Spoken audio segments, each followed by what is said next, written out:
están? Estamos aquí en ese momento en Necoclí, teniendo una pequeña conversa con el señor Sergio Savarese, italiano de Florencia, y el señor Iván Darío Rodríguez, que nos va a contar un poquito de la historia de Necoclí. Hombre, estamos en un lugar que fue el primer sitio, el primer lugar donde llegaron los españoles a América continental. Cuando llegó Cristóbal Colón, llegó a la isla, hoy isla de Santo Domingo, República Dominicana. Ese fue insular.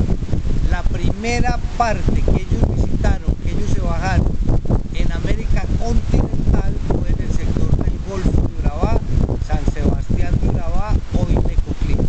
Alonso de Ojeda, Juan de la Cosa y 148 marineros más españoles venían en 1509 y los botes enfrentan mar abierto.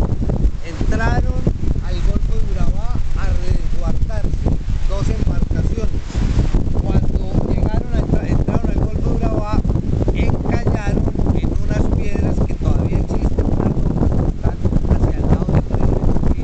Encalló una de las embarcaciones, la trajeron arrastrada hasta este punto y acá la desbarataron.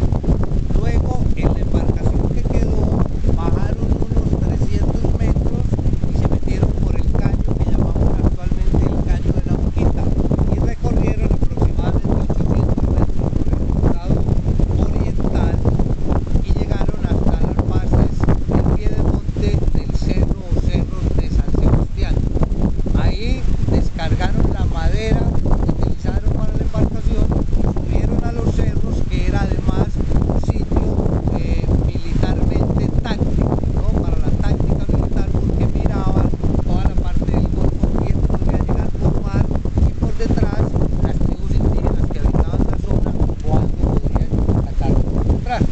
Montaron las 30 casuchas de las que habla la historia y ahí se alojaron 150 personas.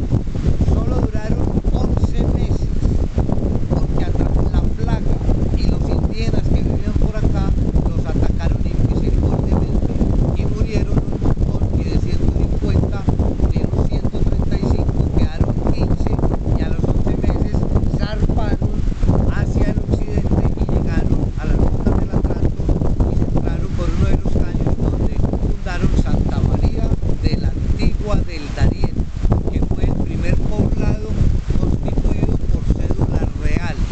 Necoclí fue el primer sitio donde llegaron, pero no alcanzó a ser poblado por cédula real. Entonces, primero San Sebastián de Urabá, luego San Sebastián de Buenavista y actualmente Necoclí, 1509-2012. Este es el poblado más antiguo de América continental. Por acá entró la conquista a América y por aquí vino Pizarro y con Ana Yancy, una hija del cacique de los Tule actualmente, que eran los indígenas que mandaban, ella lo orientó para descubrir el Océano Pacífico. Por todo el Golfo de Urabá se pasa por detrás de Capurganá a Candí, se llega al Valle de los Ríos y hay un cerro que se llama el Cerro de Tacarcuna. De ese cerro se ven los 2 océanos y fue el que vio Pizarro para descubrir el Mar del Sur, que es el actual Océano Pacífico y donde bajó al Perú. Bueno, eso es un poquito de